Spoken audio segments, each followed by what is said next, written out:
Welcome back to the Connected podcast. I'm thrilled to bring you an extraordinary collection in which some incredible students take the driver's seat and host dynamic conversations with professionals from across the higher education sector, discussing the vital topic of student belonging. Next up, we have the lovely Gemma Standen, who is speaking to Fran Henshaw from the University of Sheffield. Fran teaches in the School of Biosciences and is also a Year 1 academic tutor, providing plenty of opportunities to interact with students on both an academic and pastoral level. Now, can you explain what your programme is about, please, and what made you focus on students from non-traditional backgrounds? Yeah, sure. So in my role as the academic year tutor, I was aware that there was a kind of a progression and achievement gap between this particular cohort of students and other students. And I'd also noticed that they were quite reluctant to access help that is already available in the university. So that made me want to put on this extra programme for them. Thank you so much. So how did the project come about? What helped you learn that there was a need for the additional support? I guess it's not only from my current role, but the fact that I'd actually come from mainstream education. So I used to be a teacher in STEM, in post-16 and secondary education. And so I taught not only A-level students, but BTEC students as well.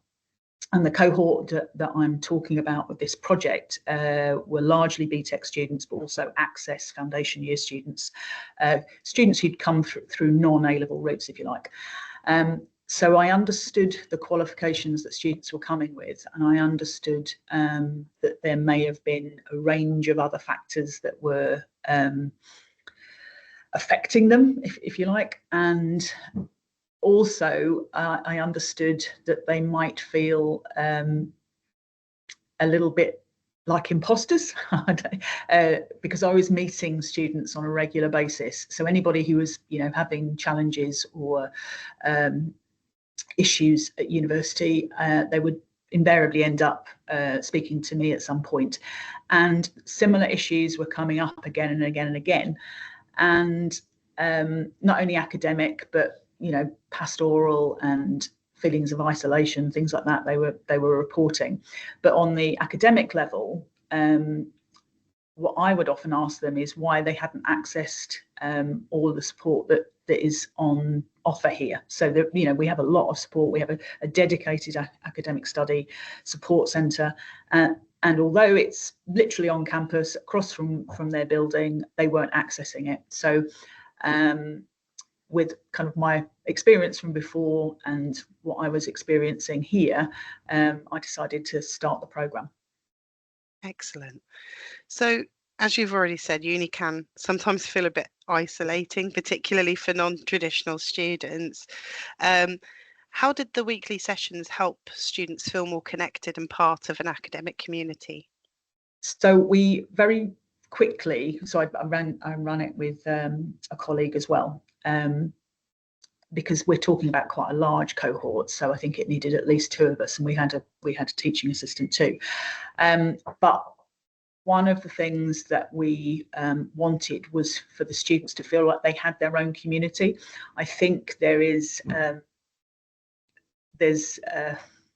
tradition in education that as soon as students arrive, they're like, oh, what did you get? What's your background? Blah, blah, blah, blah, blah.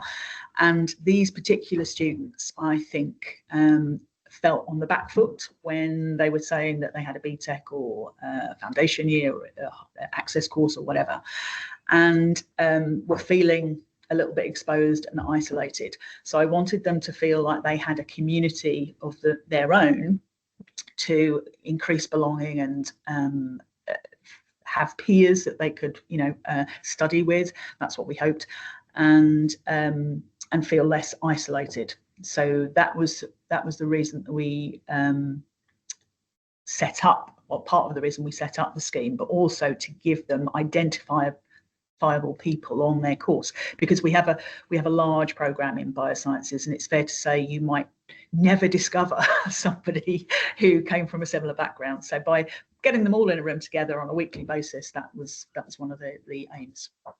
That's excellent. Thank you.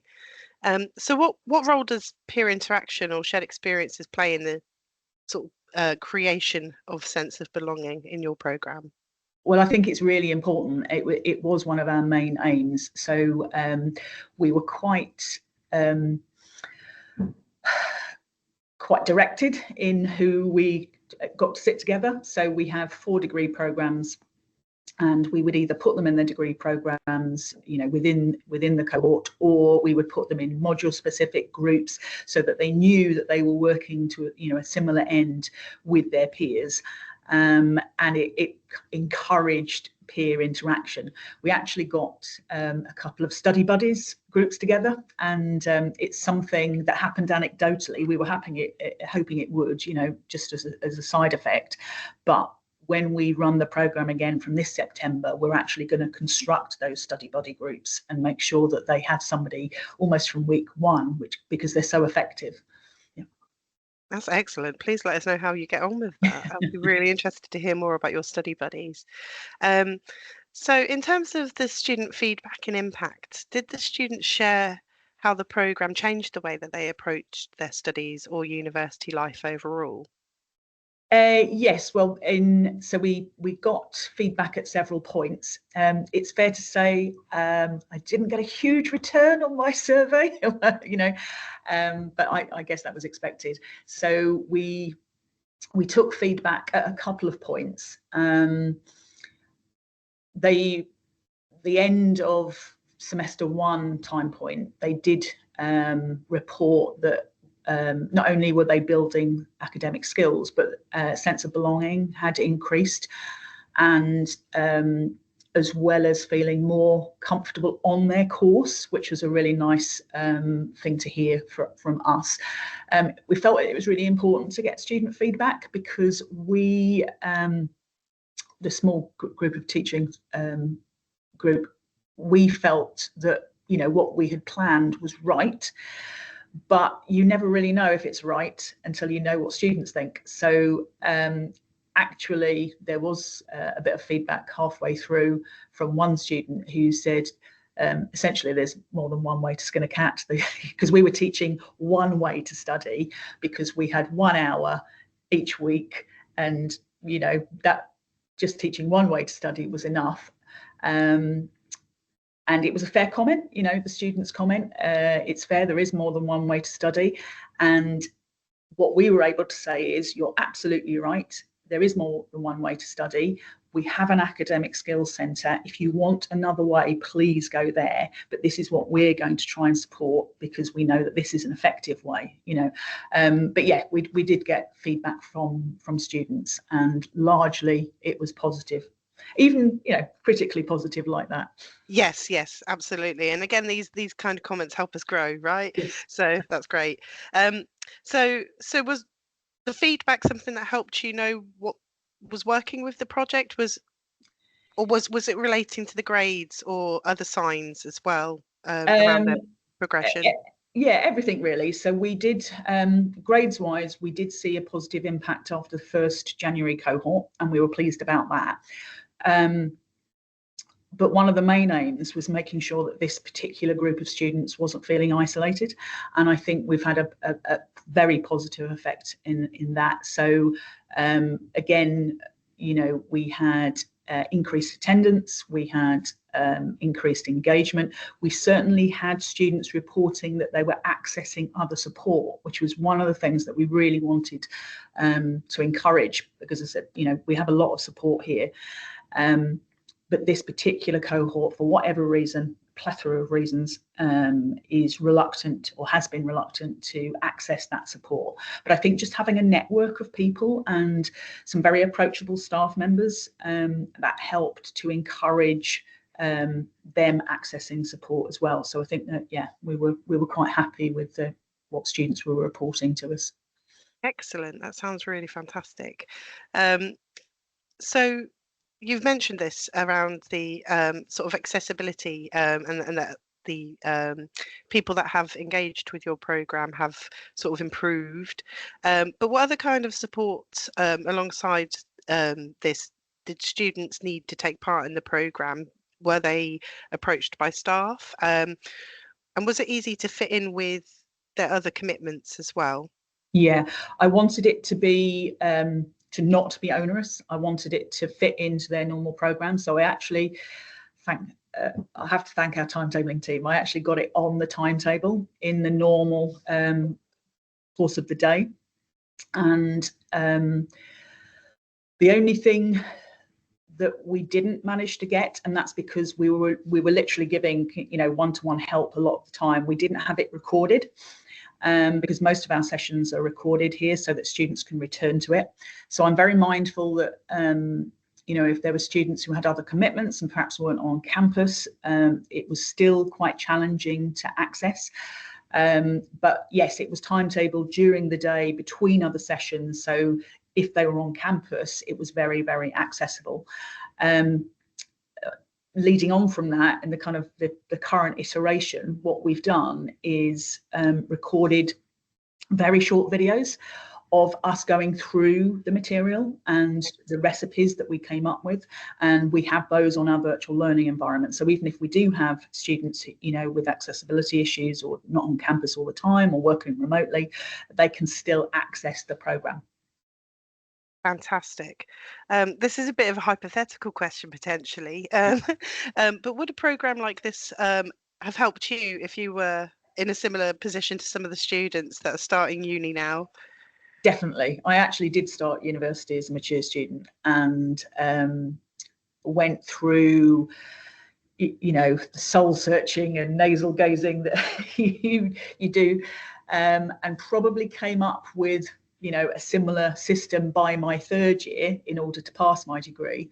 And but had somebody instructed me in this method in the first year, I think I'd have had a much easier time. And, you know, I can remember feeling like an imposter. I can remember feeling that I didn't deserve to be there. And in hindsight, now realise that that's absolutely not true. You know, the students who are here have the same right to be here, no matter what their background. And it's just, you know, becoming comfortable being at university with all the skills that you need. And, you know, students come by those in different ways. No, that's fantastic, and I agree with you. It sounds like a fantastic program, and something that I would have absolutely bitten your hand off for in my first year of my undergraduate as well. So looking ahead, what would you say to students who are struggling to feel like they belong or are doubting their ability to succeed at university? One of the things, well, if I go backward, so in Welcome Week, in the very, very, very first week, because I am the year tutor, I spend a lot of time with the new students, giving them an insight, I hope, into some of the challenges that are going to be there. You know, it is going to be challenging at some point. Everybody, no matter what their background, will feel challenged at some point during that 3 years. And it's just sticking in, you know, making sure that you access help if that's what's needed. You speak to somebody. You know, we have academic tutors, we have year tutors, we have senior tutors, and it's feeling comfortable enough to talk to somebody if you are finding it a bit difficult. And so I spend a lot of time signposting in that first week and saying, it's all perfect now, it's all really exciting, but you are going to feel challenged. And it's fine to feel challenged. It's going to be difficult, you know, not only academically, but sometimes personally and socially. But just stick at it. It is doable. You do deserve to be here, and find somebody that you can speak to, and then signposting who that might be. That's fantastic advice. Yeah, absolutely. And yeah, personally, I must admit that this sounds like a really, really helpful program, and something that absolutely will help students connect with each other as well. So if another university wanted to run something similar to what you're doing in Sheffield, what's the one thing that they, you know, should have on their recipe? What ingredients should they include? You've used the word that I would have used, which is a recipe, because we it's fair to say this is in, you know, however many iterations later, and initially my colleagues and I felt that, you know, essentially we were teaching metacognition. We were teaching students how to learn and how to self-assess. And we started very much by telling them about the theory and why it was important and blah, blah, blah, blah, blah. And actually what we realized is that they needed a recipe. They needed a recipe to follow of what to do, how to achieve it. And they also needed us on hand to check that they were doing it correctly, because you don't really know if you're doing something correctly until somebody, has a look or you bounce ideas off somebody. So what we now have is, we have the theory sitting behind our recipes, but we have recipes. This is how you do it. This is an effective method. Do this, try this. And that has been very well received by students because they have something tangible to work with rather than, the theory. I think by the third year, telling somebody a theory of something, absolutely fine. In the first year, in that transition from school, college, whatever access course, giving them the means to do it is better than the theory behind it. They can learn the theory later, but unless they have a mechanism to use and run with their education, it's very challenging.